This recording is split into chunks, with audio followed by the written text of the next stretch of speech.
So guys, step one of this build is going to be setting up the forks. So the forks are going to be quite difficult to do because we've got to get them exactly right. Otherwise it could change the entire performance of the bike. So I've already started mocking them out and I'll show you what I've got. Be back in a sec. So guys, this is what I've come up with so far. This used to be just some forks off of a bike which I got for £5 on at a scrapyard. So what I've basically done is I've ripped them apart and I've welded some flat bar to either end of these forks. And hopefully now what we can do is we can run bars from here going down to here down to the wheels. Unfortunately, I don't have any shock absorbers at the front, so we're gonna have to go with solid bars at the front. But in the future, I'm gonna make it so that this is interchangeable, so I can swap them out for shock absorbers whenever I want in the future. So hopefully that will leave some room for upgradability later on down the line. So guys, let me just take a second here.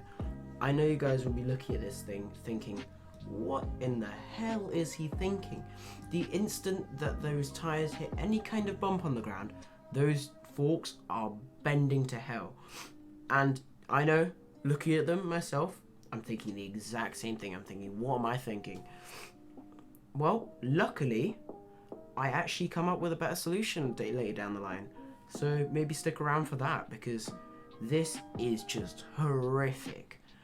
Like, if I'd gone through with this plan, I'd be nose planting in the middle of the road by now. So watch me make amends. So now that I've got this mocked up, I'm going to be getting this and I'm going to be notching the frame accordingly so that this will fit nicely into the frame, and then I can get some good solid welds around the side. And then hopefully I should be able to mount these wheels on it too. Once I've got those wheels on it, we'll see what we can do from there. But I think the step after that is going to be mocking up the engine, mocking up the rear swing arm, and the way that the chain is going to work. The way that the chain is going to work. So we'll get back to you guys once we've done that.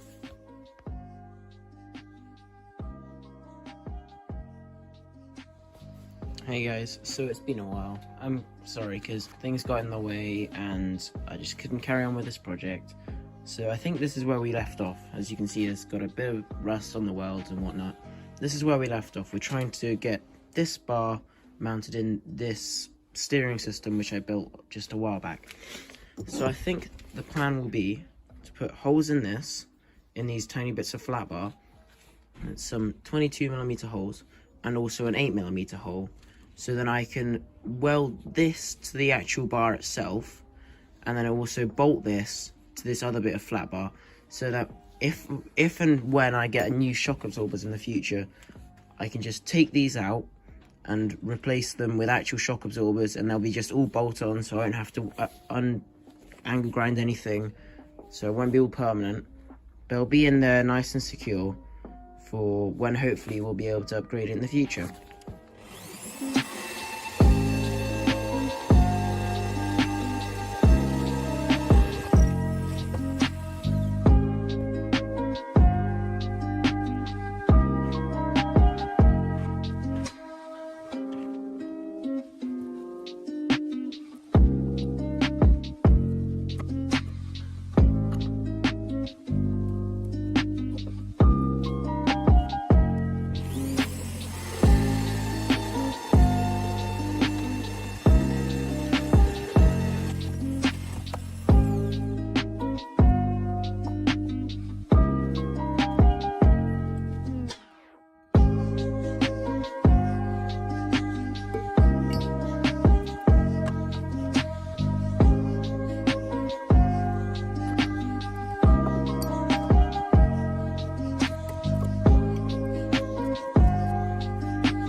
So after showing you guys all that, I ended up discarding this, like I said earlier.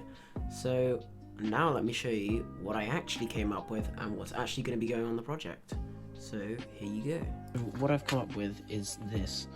So this is what the new assembly looks like. So it's the same old parts, just very trimmed down and a little lug on the end of it welded on. So it looks like this. So how this is going to work is this is going to slide in here just like this. It's just going to sit in here nicely.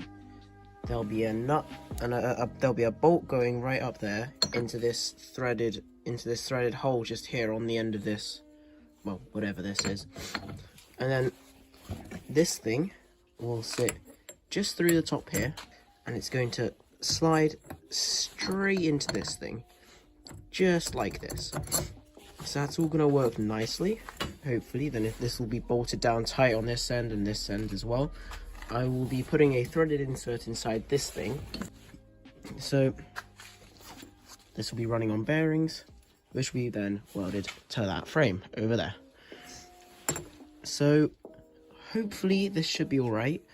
I mean, the next step is going to be probably notching out the rear spine, or the spine of this frame, and then welding this, I don't even know what you'd call this thing, but welding this to the spine and the actual frame itself.